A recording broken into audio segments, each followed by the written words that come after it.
In Seattle, yeah. Awesome. Yeah. Good stuff. That's a good plan. Well, you're talking to the house hack queen right here, Holly Bradley. If you have any house hack questions, Holly, even, I don't know if you still have your group or not, but she is the person here to ask about that. She lives the house hacking lifestyle. So yeah, I do have I do like a home solution buying class once a month. My little one's in the background right now. You hear some little guy. So that'll be next Saturday. That's all virtual. So that can be a helpful place to start if you're trying to figure out how to run the numbers, what things to look for, how do I find what my place is going to run out for, what are some considerations when managing it. So I help kind of teach people all of those, answer all those questions for them. And I'm currently moving into my next house hack this weekend. So I'm excited about that. I want to say I'm really excited not to have baseboard heating. So anyway, I've been sacrificing for several years now. So I'm really excited not to have baseboard heating. So yeah, Awesome I'm excited stuff. about this one. So how That's do great, people, yeah. how do people jump in that, Holly? Do you have like something you can put in the chat on how they can connect on that for Saturday? Yeah, they can just text me. I'm driving right now. I'm almost to my destination. So I'll just put my number in the chat and then you can just text me or put your info in the chat and I'll just send you the link, your phone number. Okay, sounds good. I'll do that right now. Thank you so much, Okay. Holly. Yeah, Say no hi to problem. Tom. He is saying hello and also singing. Nice. Hey, somebody's got to do it, right? Awesome stuff. Well, Daniel, what's up, brother? How's the flip going? Oh, sorry. Really good. So we're just doing getting like a bunch of bids for concrete work. We gotta redo the stairs going up to the house. So that's kind of fun, a little more than we expected. I actually have a good concrete guy. Where's the property? It's Greenwood, Ooh. 34th, 84th, sorry. Let me see if I can find that guy for you real quick if you want another bid. I would love it, yeah. Let's see. Let me see. Let's see. I will. I'm going to type it in the chat for you. So this guy did a whole set of stairs for me in Ballard. And they are in a Crete.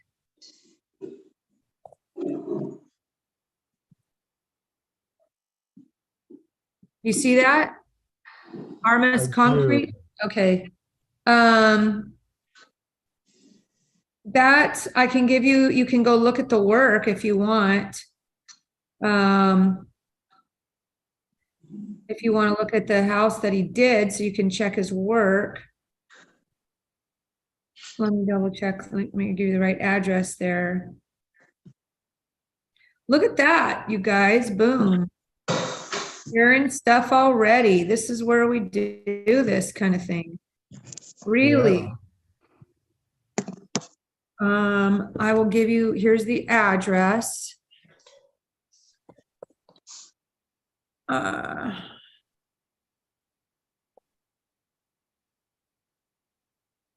Obviously it's occupied now, but that's where I had the concrete stairs, the front stairs redone. Actually, the seller paid for it.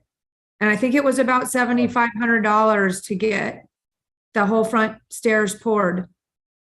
Yeah, that's really good. Very good. Thank you. There you go. Yay. I did something right today for somebody. How about That's a big job. I appreciate it. Yeah, no problem. Cool stuff. What else you need? What else does anybody else need? Let's share. Anybody else need anything? I had something I wanted to bring up here. Okay. I was curious to see if anyone has has gone through Volunteers of America to help a tenant get housing assistance. The housing assistance programs, at least where I'm looking at for my tenant, are all full. There's like 7,000 people on the wait list. So I was just curious if anyone has used Volunteers of America or have worked with them in any way.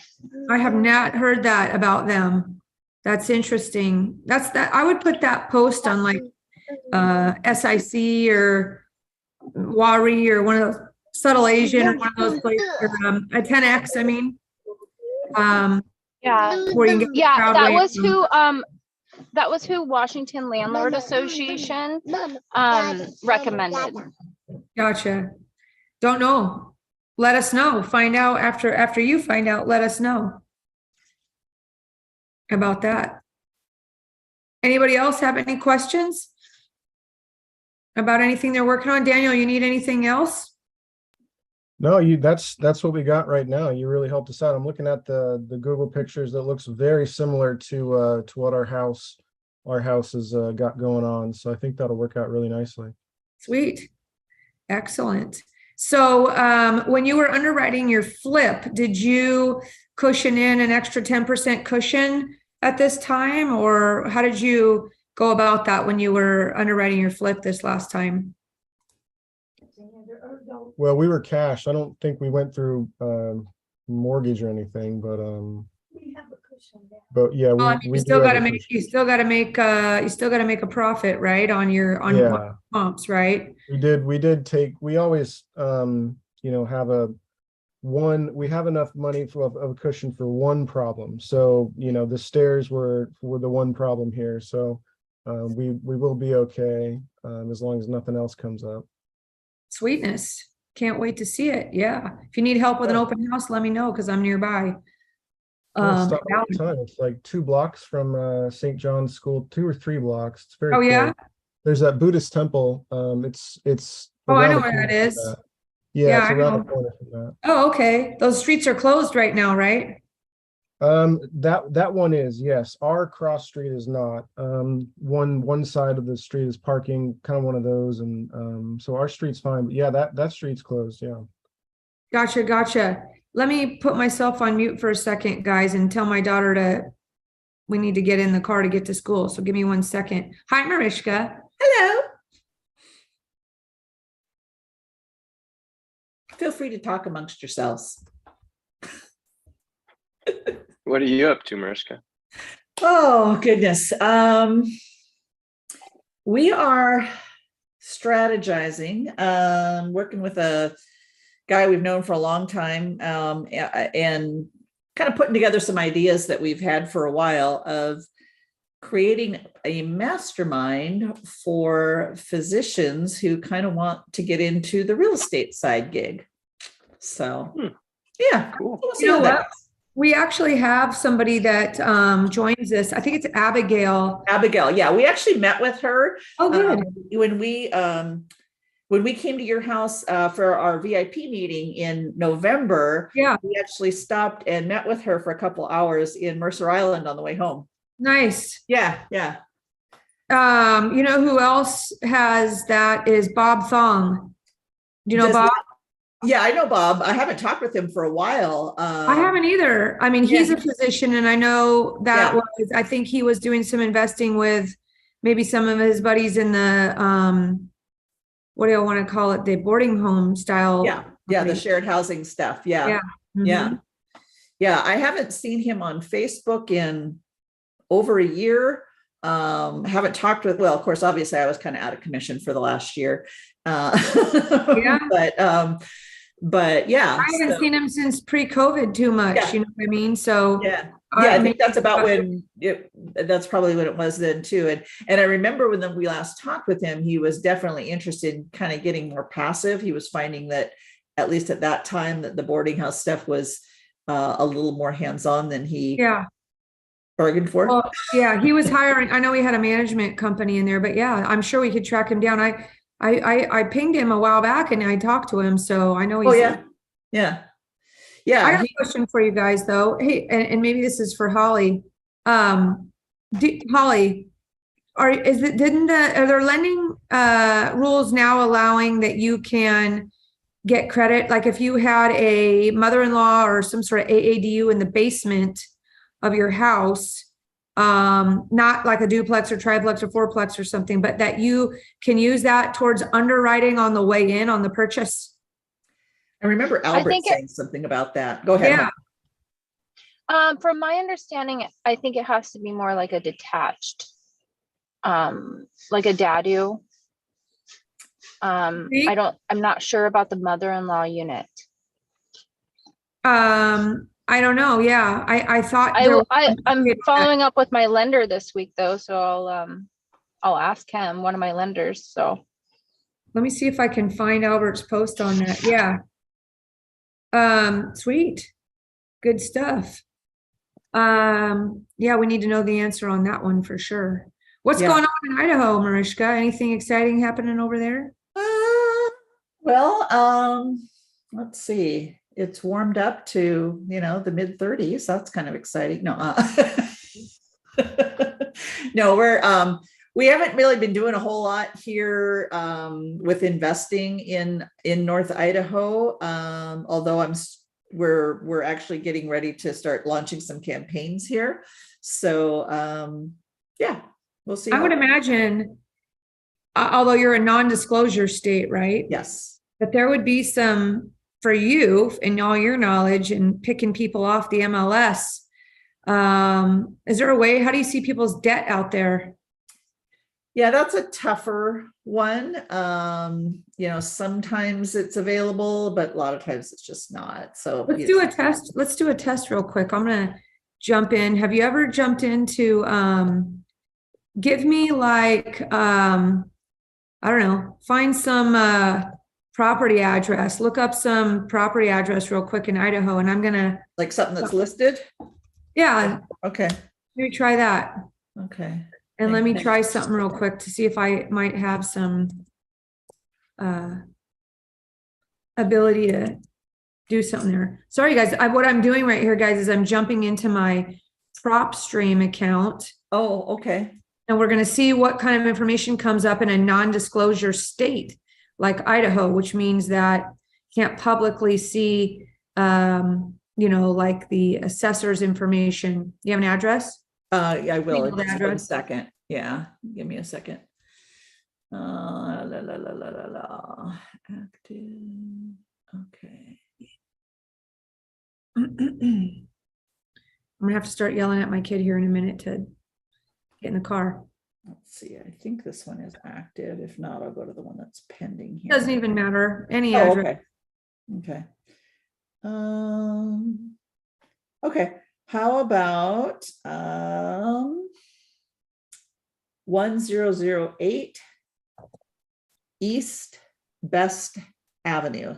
Best, like BS. Like Okay, best, like we are the best. I got it. I got you right here. Which is interesting because the worst water company is located on Best Avenue. There you go.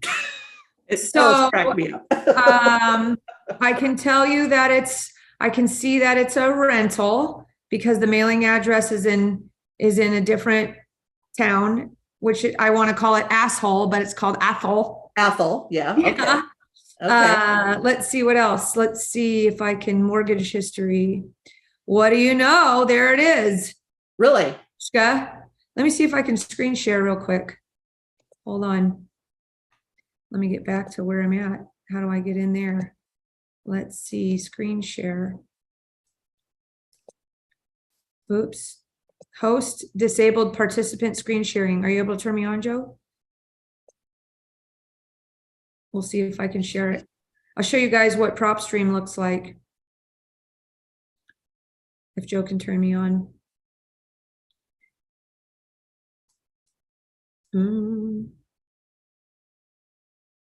No.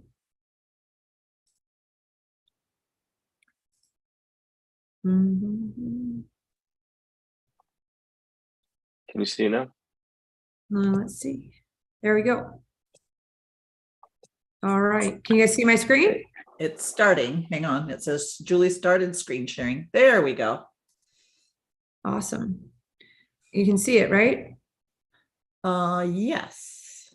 Okay, so yeah, this is what PropStream looks like. I just basically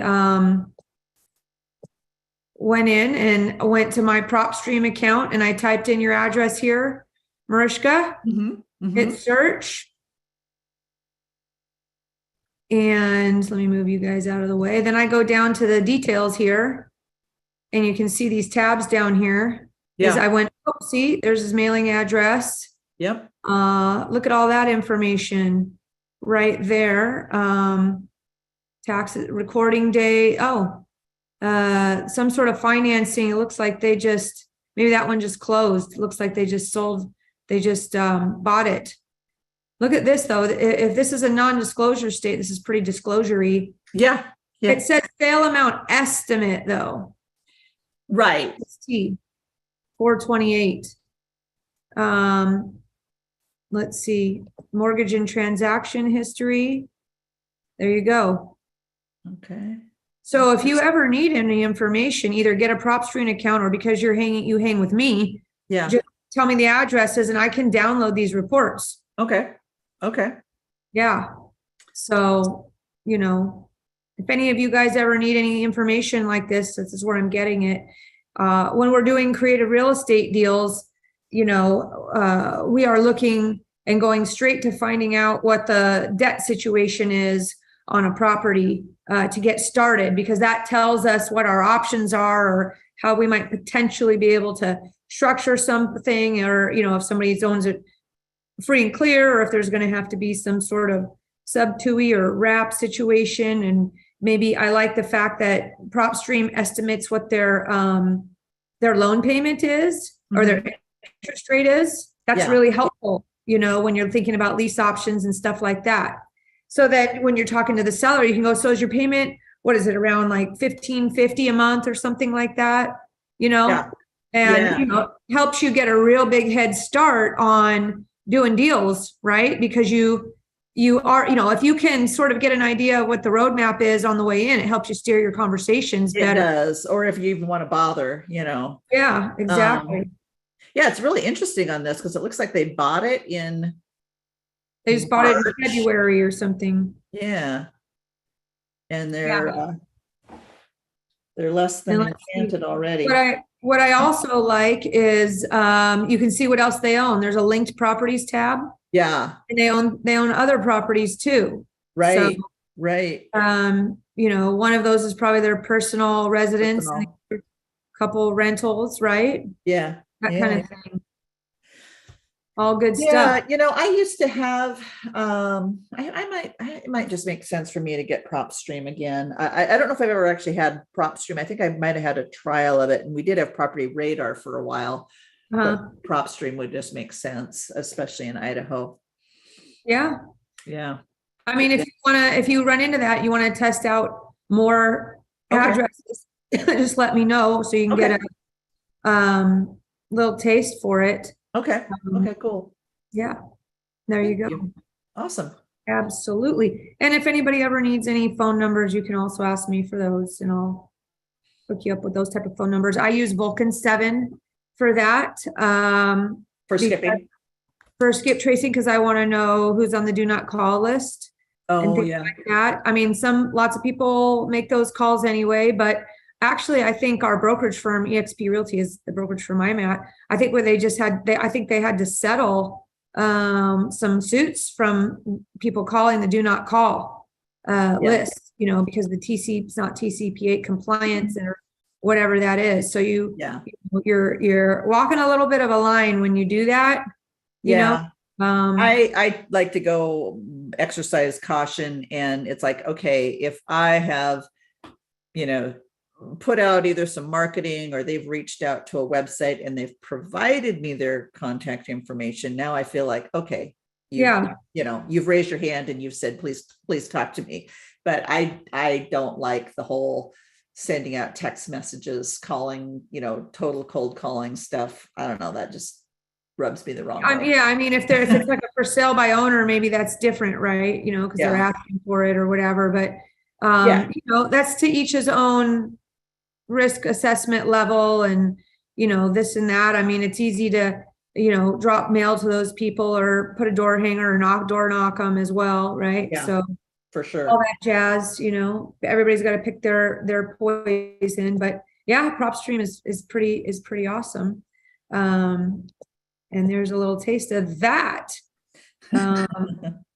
What else we got going on? Who's that down there? Paul, is that you on the phone?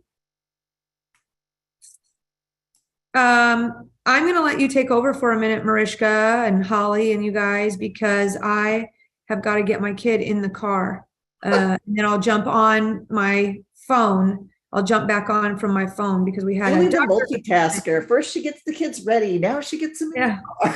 Yeah, well, you jumped on a little late. Katie had a scoliosis check this morning because she actually does have that curvature. Yeah. Yeah, like a pelvic twist. And, at first the guy was like, oh, we got something going on here. And then we both went into this panic mode and then she had to get her x-rays and everything. And then it turned out, sorry guys, we're retelling it. She has like a 13% little thing going on there, but I guess they don't do anything until it's at 25%.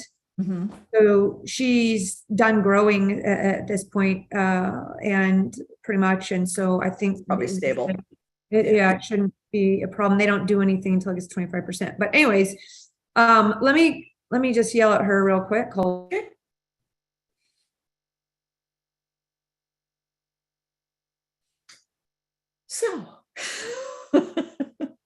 So I don't know if I know everyone here.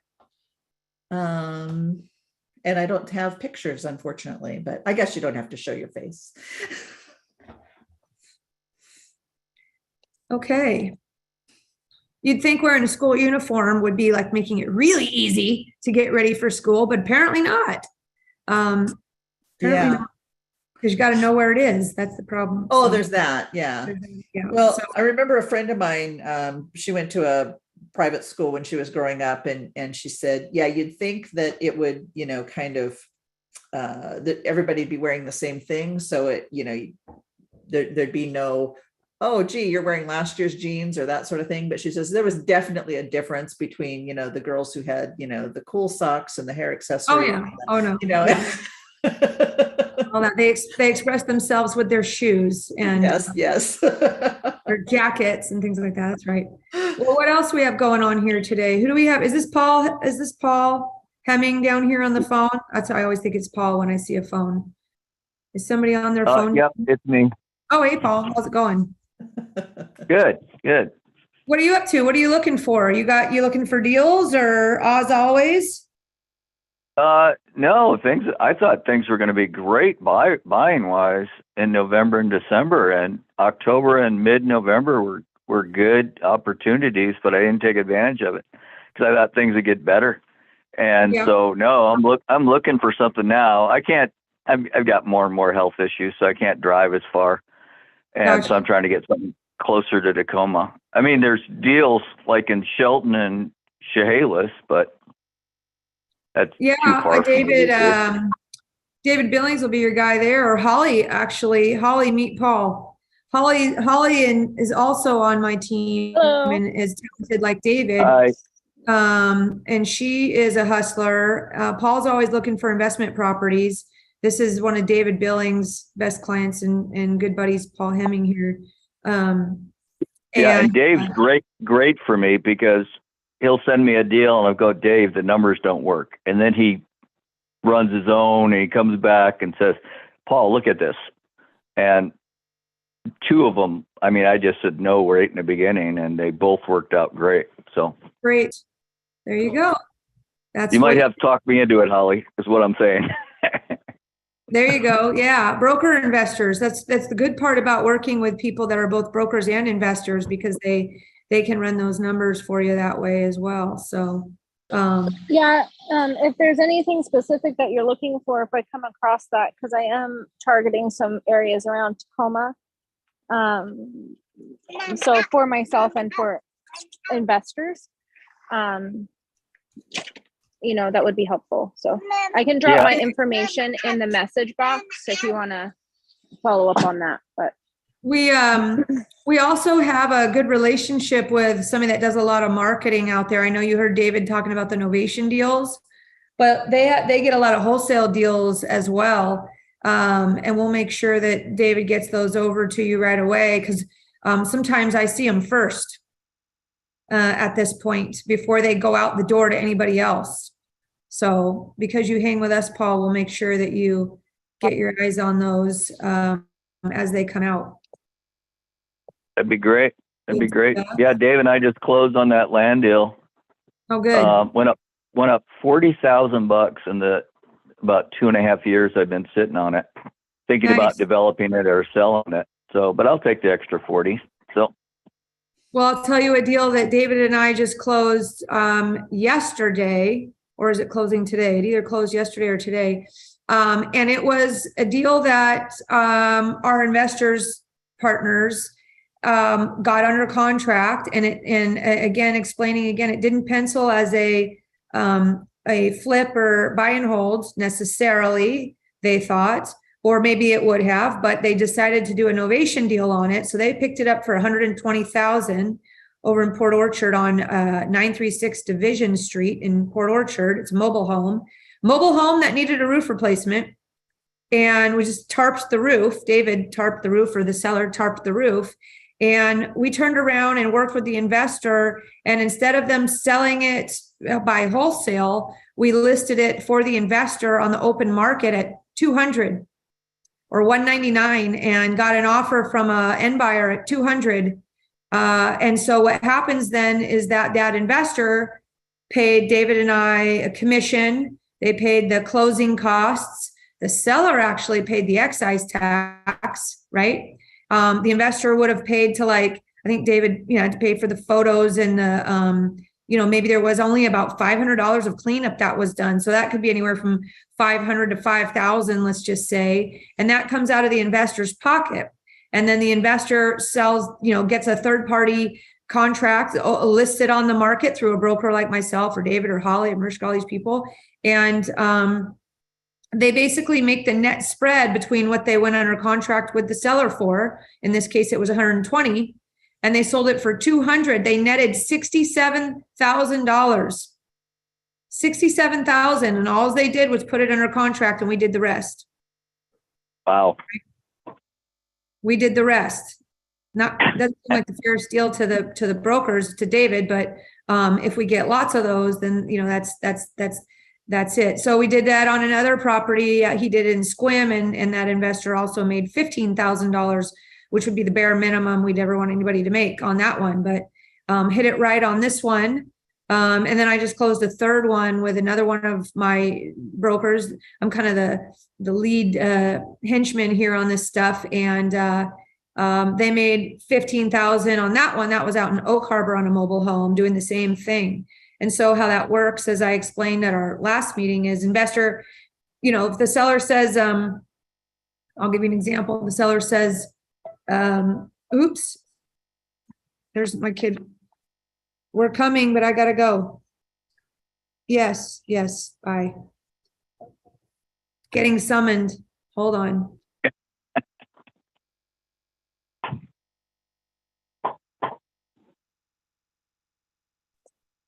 My gosh. Got one I got to take to school. The other one's getting their lunch brought to school. Oof, what a day. So if you go on an appointment or you make an offer and you say, I'll pay you $210 for that, and that's kind of a wholesale price, and the investor says, hell no, I'm not selling for $210. I'm willing to take a discount. I'm not in a hurry then. I'll just hang on to it for a while. I'm willing to sell at a discount. I'll take like $260, or $250, but I'm not taking $210. Well, that doesn't pencil as wholesale or BRRRR or anything like that. But that investor, if they run the numbers on basically grossing it up on what they could list it for on the open market, and then pay commissions and any repairs that might come up that an appraiser calls out, and closing costs, whatever, they gross that number up and then build in their profit. Let's say the minimum spread should be at least $25,000. So there's some wiggle room there, maybe even 35. Okay. Then instead that investor agrees to the 260, goes under contract with their wholesale contract, right? They bring it to me. I say, let's go on the market, and I'm working with them ahead of time. We're going to go on the market at 310, right? And then that investor pays those costs and nets the difference. And at closing, they pay the seller the 260 and they make the difference on the spread, right? And the reason why that works is because you're bringing in a retail buyer, and that retail buyer is going to come with their new contract, a regular old MLS contract. And then the investor goes back to the seller and says, hey, good news. We're going to be able to close at that number.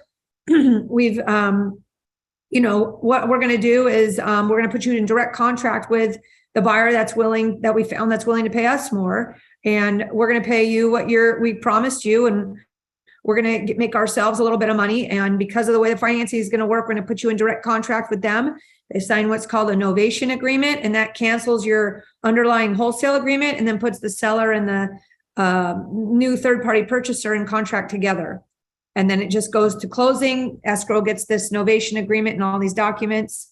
This is just high-level stuff, and that's how it works. And how investors are doing, like yourself, Paul, or Daniel, are doing, and Holly and all these people, we can all do it. They're doing way more deals than they used to because of this, what's called a novation process, novation listing. It's a new strategy that is kind of bigger and better than wholesaling. But I'm going to let you guys keep talking. I got to jump in the car and get Katie off to school. We can either wrap it early today or Mariska take over and you guys see if there's anything else you want to talk about, but I got to jump today. Thank you, Julie. Love you guys. Drive safe. Let me know if that concrete guy works out for you. Will do. Yeah. Thank you. All right. See you guys. Bye. Bye. So since I jumped on late, I don't know if you all had a chance to talk about who you are and what you're doing. I assume so. Joe, did everybody chat already and I just missed it all? There was a couple people that we heard from. So who is trying something new this year? Well, I don't know about new. This is Paul. But I've been hearing about people making, like lower offers with properties on the market. And I mean, I did that years ago. Yeah. And from what I've heard, it's working again. So I'm thinking about going back and doing that. Well, I was just Especially looking at the market summary, and now this is in Coeur d'Alene, of course, but, looking at list price versus, sold prices. And there's quite a disparity. Like how big? Well, let's see. List price is around 649 and median sold price is around 515.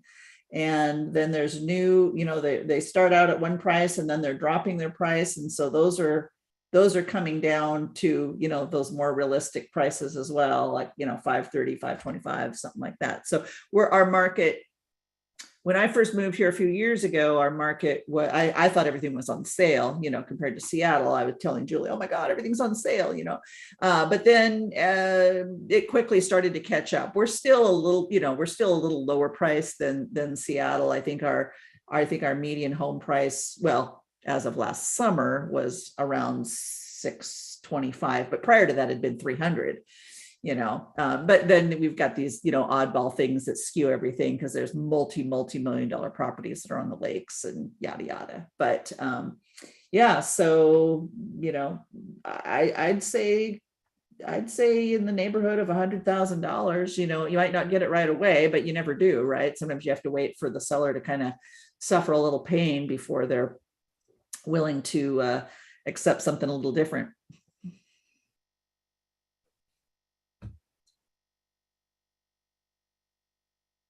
But yeah, I mean, you look at days on market and, they went from, last January, they were, under 30 days here, and now they're over 3 months. So sold to list. That's good to hear. Yeah. I mean, so I guess sold to list right now is about just a little under 90%. Now, again, this is our market. It might be different in Seattle, but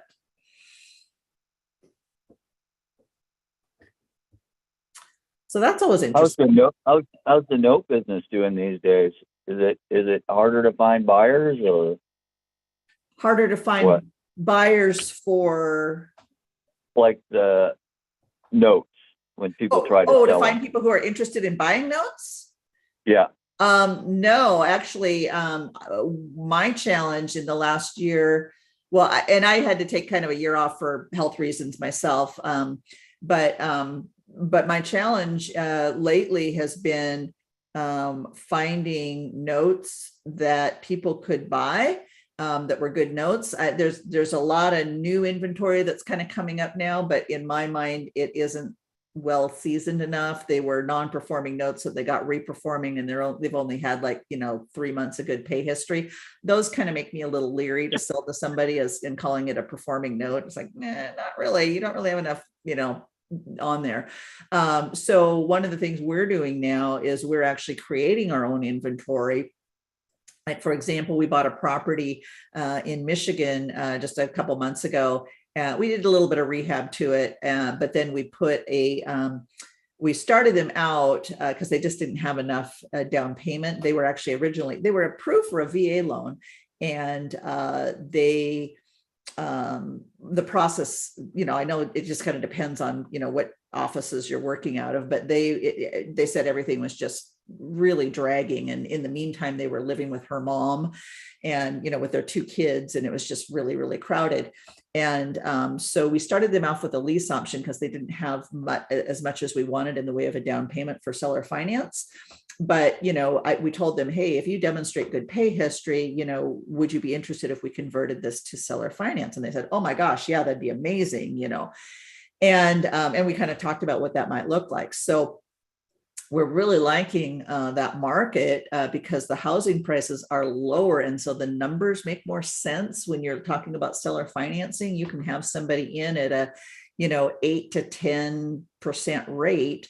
And it's still, the rent versus what the mortgage would be is kind of more in line. Whereas, in Seattle or this market where, you might be, if you're buying a property that's, say $700,000-800,000, you might be looking at a $4,000, mortgage payment with today's interest rates, but it's only going to rent for, $2,700. Well, that math just doesn't make sense. So we're just, finding these lower price band areas where the rents are high. And then we're going to convert buy those properties, convert them into, offering seller financing on them. Once they have a good pay history, then we're going to start, offering those notes for sale. So creating our own inventory. Yeah, that sounds great. Are you interested? Let me know. Well, I was planning on liquidating more properties than I did. So, but sooner or later I'll do it. I just hate to kick people out right now because the rents are so high. They are. I mean, if you don't call me, I don't bug you. And so we raise our rents very slowly. Yeah. And so, I mean, I've got some people in a $1,600 house that should be $2,500. Right. And I just, I know they're barely making that. So yeah, I'm getting this soft-hearted since I don't really need the money, but yeah, I want to liquidate too. I want to get out of the business. So sooner or later. Right. Yeah, that's hard when, like you said, if they're not bothering you, you don't want to, rock the boat too much. I do hope you're getting at least incremental rent increases in there though, because it's always such a shock when, well, I haven't had my rent raised in 5 or 6 years, and now you've got this, that can be worse. Yeah, that's what we said a couple of years ago. We said we were going to raise them like 100 or 200 a month. And we did that for 2 years. And then this year we didn't do it. And so, all of them are cash flowing, and I don't really look at the cash flow as really income. I've been loving the appreciation I've been getting. Yeah. So. Yeah, for sure. Yeah. This is Nita. I've got a question for you guys. So you mentioned owning some properties out of state. Yeah. So I'll give you a quick little background. Was looking for an investment property, was interested in Bremerton. This was in 2019. Went over to look at a cute little brick tutor, and when I got over there, well, prior to going, the realtor didn't tell me that it was pending. So I made that trip. It was pending. So kind of a lost cause. But on my way back, I saw this house that was for sale by owner. Long story short, ended up just working a deal with the owner and bought straight from the owner for $215. It's cute craftsman. Nice. And you know, it was way, you know, it was underpriced. Well, it was kind of good, well priced for that time, but then Bremerton got discovered. It got discovered, right? I remember a few years ago, it was kind of ghetto, and all of a sudden, it's like the place to be. Right. Pandemic discovered it, you know, because and actually our tenant is a lawyer in public defender in Seattle. Okay. But she lives in Bremerton, and she's just been awesome. So we've had the same tenant. So we own it outright, 100%, and we're trying to figure out our next move. I keep finding, and we're kind of priced out of Bremerton, sort of. Yeah. Yeah. Which kind of stinks. And right after we bought it, like within the year, there were a lot of great priced homes, but we just didn't have, you know, we just didn't have it. Right. So I've been finding homes like in Quincy, Illinois, some homes in Ohio that, you know, and but my partner is like, well, we don't want to do anything out of state, you know, and I'm like, well, you know, I don't know that we can afford anything in state. Yeah. And so I guess my question is, you know, how do you manage something that you've got? Do you have rentals, or are you just buying and selling and selling notes and that sort of thing? Yeah, so that's a good question. So how I kind of got acquainted with the idea of, I mean, I obviously was familiar with it, but I hadn't really personally done it. But I got comfortable with buying out of state was first with buying notes that were all over the country, because as a note holder, of course, you are, you're the bank, you know, nobody calls Wells Fargo if the toilet backs up, right? You deal with it. And so that's when we first got comfortable with investing out of state. I never had to see the property, blah, blah, blah. It was just, you know, cash flow from the day one.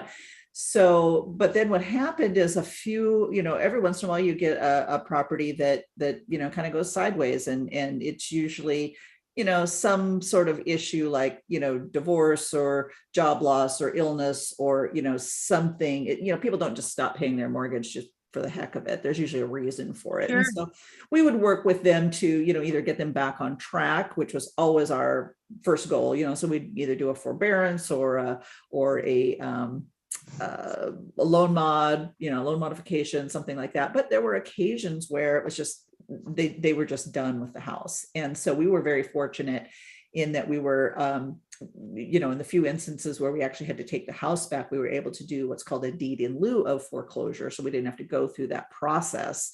And it just, you know, made it easier for them, made it easier for us. We kept really good relationships with them. I mean, I literally got thank you notes, you know, from people for treating them like a human, you know. Yeah, I mean, it's a important thing. Yeah. Yeah. But, you know, but then suddenly, you know, we owned a house. Now what do we do?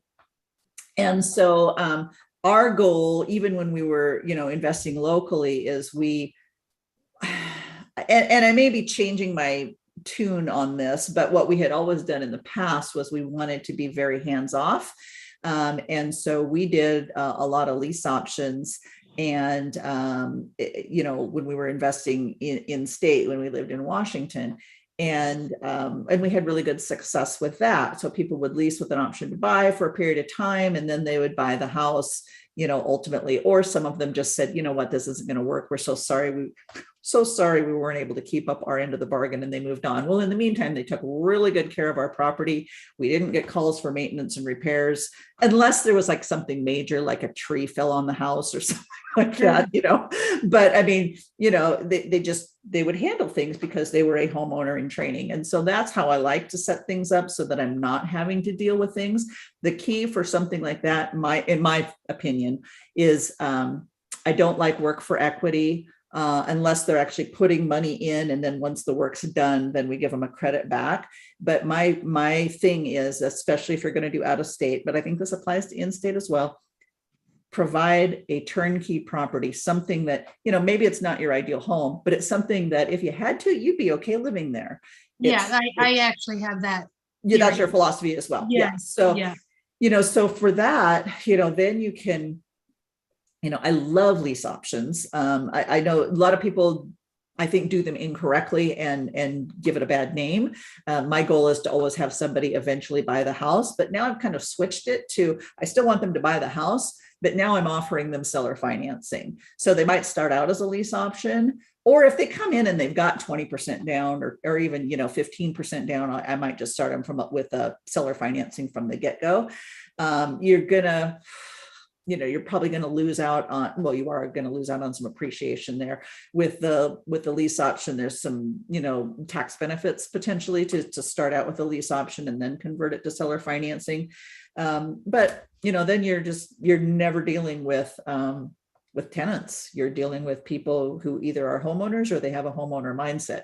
Now you could certainly get property management and deal with it from afar, but the reality is even with property management, you still have tenants. They just have a different mindset. So lease option versus, and if I am monopolizing the conversation, whoever wants a question in, I think.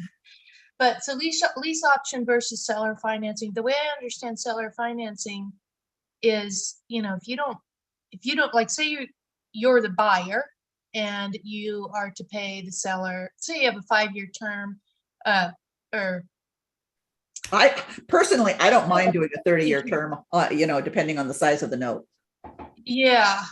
Well, I've seen him. So I used to work with this guy, and he had one guy who kept buying properties from on seller financing. And it was like for 5 years, he would do interest only payments. Then he would refi and buy the guy out or something. Yeah. I don't know. But if he ever missed, like even by one day, if he was late, the seller could say, yeah, gotta take that property back. Okay, so here's the thing. First of all, what was the time frame of that? And was that guy an owner occupant or a No, he's a landlord. Okay, so after the housing crisis of 2008, first of all, as investors have very different rules than owner occupants. And especially so since 2008 and the housing crisis. In 2010, there was the Dodd-Frank Wall Street Reform and Consumer Protection Act. And so for a owner occupant, you can't have a balloon of less than 8 years. I mean, that's just kind of that's one of the rules that were kind of put in place if for both for banks, but also for seller financing. Now, this is one-off and this is the only time in your life that you're doing it and it's your personal residence. They do kind of have some exceptions and allowances and whatever. But if you are an investor and you're routinely doing this, you need to make sure that you're following the rules. So anyway, that would never happen. So if you have, if you're an owner occupant, then you have some protections in place. And I would say, and sometimes that scares people from being on the investor side of that. Personally, I think that if you, again, treat people fairly, of course, there's always going to be that one person who, is just mad at the world and is going to, whatever, but we just that just has not been our experience. We have had people generally leave houses better than they found them.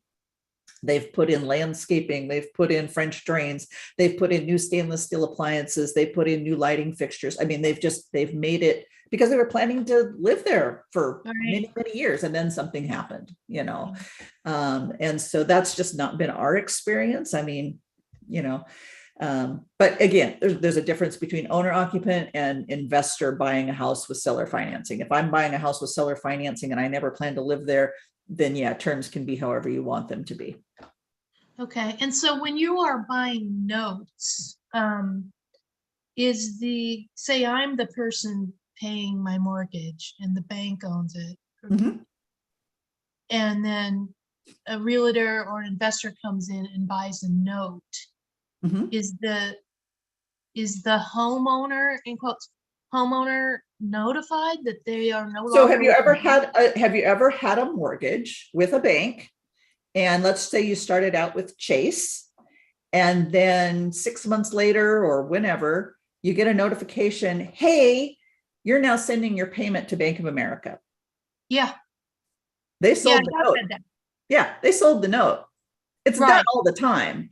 And so as a note holder, whether you are a bank or whether you're a private individual or a hedge fund or whatever, however that note was written, the note holder, whether they are the original one or somebody who bought it, 3 iterations down, you have to honor the terms of that note. And yes, the buyer is the borrower is notified that, hey, and a lot of times it might just be that they're notified of a servicing change, but oftentimes it might be your note, was sold to such and such. Please now make your payments to 123 Main Street.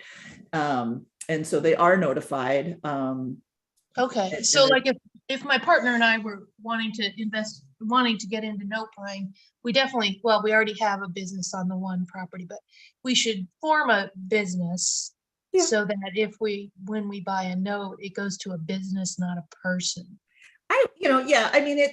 It depends. There are, I think that personally, that's probably the preferable way to do that. I do know people who hold notes in their own name. I also know people who, and we've got investors who do this, who buy notes from us in maybe a self-directed IRA or something like that. And those kind of come with their own set of protections. So there's a lot of different ways to do it, but I think it is nice to have an entity structure, but the reality is that they're probably not going to be beating down your door, and I would always encourage somebody who has a note to have it serviced by a third party, a professional third party servicing company. I don't know what that means, sorry. Oh, so that means that there are companies now, if they're a big bank like Chase or something, they've got their own servicing department. Right. But say, for example, well, and sometimes banks will service notes for other banks. So they may not own the bank, or they may not own the note, but they own the servicing rights. So a servicing company is merely the company. They kind of act like an well, they're a long-term escrow company. So they collect the payments and then they distribute them to the note holder. Sometimes they will also collect taxes and insurance and have, escrows and distribute those payments as well. Hopefully they're making collection calls if necessary, all of that sort of thing. So the note holder, say the mortgage is 3%, the note holder gets that percentage. Yes. And then they pay the servicing company it's usually a flat fee. And it's much less than what you would typically pay, say, a property management firm. Most of the servicing companies I work with, and they vary all over the place, but most of them charge about $40 a month or something like that. Okay. Yeah. Some are less, some are more. All right. Well, thank you. Oh, my pleasure. Yeah, if I can, help you with anything like that, I'll put my phone number here in the. Yeah, please do. I mean, we're just trying to. I can't get him to budge on anything. I think because he's comfortable with his retirement, and I'm not. Yeah. So, and we're not life partners. We're business partners. Yeah. I need to get. I need some more equity, some more. Yeah. More Well, financial stability. And the thing is, I truly believe that the confused mind says no. And so, and they mean there's two different no's. There's the NO and there's the KNOW.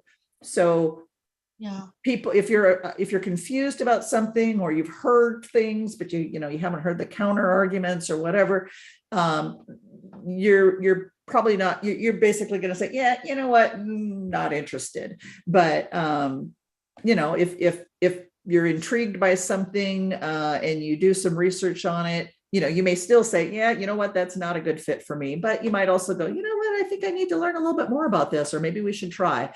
So, and I mean, it might sound silly, but just to be clear, make sure I understand this and not take anything for granted.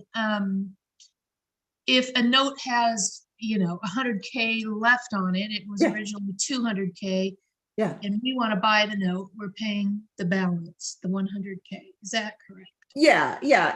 And oftentimes, and it kind of depends on how the note was written, as well as the pay history and everything else, and the property value. There's a lot of things that kind of go into how notes are priced, but oftentimes we're able to buy notes at a discount. So we might buy that $100,000 balance for $90,000. Right. Okay. How are you finding those? Yeah, we do mailings. And I'm thinking about getting my realtor's license just so I can be. Oh, you know what? Being a realtor has nothing to do with buying notes.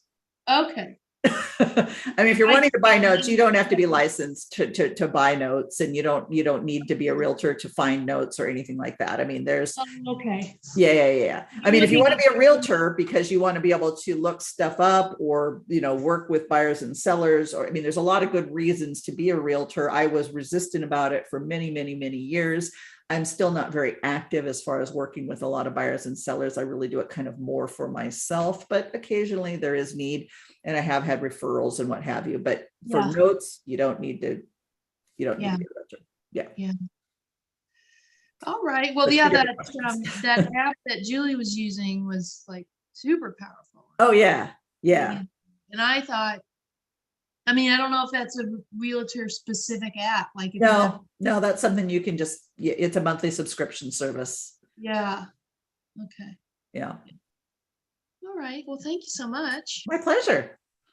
All right. Yeah. I'll take a look in the chat and get your number, and probably be back in touch with you as soon as I chat with my business partner. What's your business partner's name? Let's do a laundromat. I'm like, dude, have you? And he's like, and you can manage it. I'm like, no. I've seen the laundromat in South Park. I don't know if you know South Park in Seattle. Yeah, I do. Yeah. No. Yeah. I mean, the thing that it's kind of funny that a lot of real estate investors move into businesses, and sometimes they move into businesses unwittingly, but they don't understand the difference between an investment and a business, which can also be an investment. Or sometimes they have what they think is an investment that turns out to also be a business. For example, short-term rentals, they can be great things and great investments and great cash flow. But what a lot of investors fail to understand, not all of them, but many of them that I've talked to, fail to understand that with the short-term rental also comes a heavy-duty management business aspect. And guess what? They don't have any training or affinity in the hospitality business. Oops. Right. Yeah. No, I helped a realtor with her Airbnb, and it is communication heavy, and people are treating Airbnbs like hotels, and it's actually pretty disgusting. But Furnished Finder, those like 3-month rentals, 3 to 6 months. That I think. Yeah. Those kind of medium term, I think those, but, and any of them can make sense. It just kind of depends on what your tolerances and your preferences and your, what you can bring to it, or are you going to farm that out? But, but I've had conversations with people who thought that short-term rental was going to solve all their problems. And it's like, then they, kind of like, ooh, that wasn't a good move for me. It does depend on the area and stuff. You're right. But if you're, So, I mean, it can be fabulous, but it's like anything. I mean, real estate doesn't automatically mean riches unless, you're Paul. No, I'm just kidding, Paul. But I mean, you can make bad deals in real estate, no matter, so it's not always, there's always a little bit more to it. Yeah. All right. Well, happy to chat with you though. Yeah, for sure. Okay. Well, we're at 12:35. What do y'all think? More conversation or call it a day? I'm good. Thanks for everything, Mariska.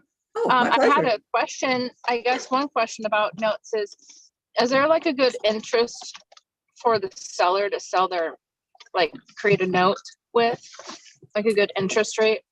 Well, I mean, I guess it depends on what their goal is. Don't you hate that? Every answer is it depends, right? I figured it was going to be that answer, but yeah. I was just curious, like if Yeah. I have a seller and they pretty much have a paid off property, you know, so creating Yeah. a note, Yeah. or doing seller finance and then maybe selling it. I mean, yeah. So if they plan to do seller finance and create a note and then sell the note, and they don't want to take a big discount on it, they need to follow, you know, some rules as far as, you know, qualifying the borrower, having a down payment, and or splitting it up into a first and a second, so that their investment to value, that first position note that they sell, there's a nice cushion, there's a nice spread between what the note amount is and what the property amount is. So say, for example, if you had a, let's just say a $500,000 house for sake of argument, and the borrower came in with, say, $50,000, so a 10% down. Well, a note person might say, I kind of don't like that investment to value, you know, $450,000 note against $100,000. So one way that they could structure it, for example, might be, okay, they're going to bring in 50,000. We're going to create a $400,000 first position note and a $50,000 second position note or piggyback note. And then if they want to sell that first position note, that's going to have more value because it has a better investment to value, if that makes sense. And then interest rate, generally, I would say that, you know, if you're planning to sell, have the interest rate be a bit, you know, higher. So have it at least be what the market bears. I would say that if you're offering seller financing, that is an amenity. You should be compensated for it. And so you might want it to be a little bit, maybe even above what interest rate. Kind of depends on why you're offering seller financing. If the borrower could go out and get bank finance, you know, if they say, oh, well, shoot, you know, I can get bank financing for 5% or 6% or whatever, it's like, well, great, go do it. So I guess my point is, you know, don't have it at the same as what the banks are, or at least don't be less than what the banks are, because it is a risk, and it's a risk that for which you should be compensated. But also, like I said, if you're wanting to sell it, that note, you know, as a note holder or a note buyer, I might say, you know what, my yield requirement, and it's going to depend a bit on the property. On a lower price band note, I'm going to have a higher yield requirement. On a higher end property, I'm going to have a lower yield requirement. So I might want, you know, a 7% yield, or, you know, in a lower price band property, I might want a 12% yield. And then I know tricks that kind of boost that yield as well and make it even higher. But as a general rule, when you're setting it up, you want to make sure that you're kind of following certain parameters. And if you do have somebody, I'm happy to chat with you about that. thanks. Yeah, I wanted to get a general overview. I know you had, when we were at the event in Coeur d'Alene, there was like a note school. So that's on my radar to maybe go and do here. But I have some other things I'm doing educational wise, and I'm moving and painting and all these other things too, right? Well, the thing is, Holly, is a lot of times, you know, if it makes sense and you're thinking you're wanting to go down that as far as an investment route, then it certainly makes sense to go and, you know, pay for the training and, you know, blah, blah, blah. But sometimes if it's a one-off thing, it might just make sense to hire a consultant. Gotcha. Yeah, I'll keep that in mind. I just love everything real estate and want to learn as much as I can here. I'm the same way. I'm the same way. And sometimes that's to my detriment, but yeah. So cool. All right. Well, cool. Thanks, Mariska. Thank you. Good to chat with y'all. And yeah, have an awesome day. All right, You too. You too. Bye. Bye, guys.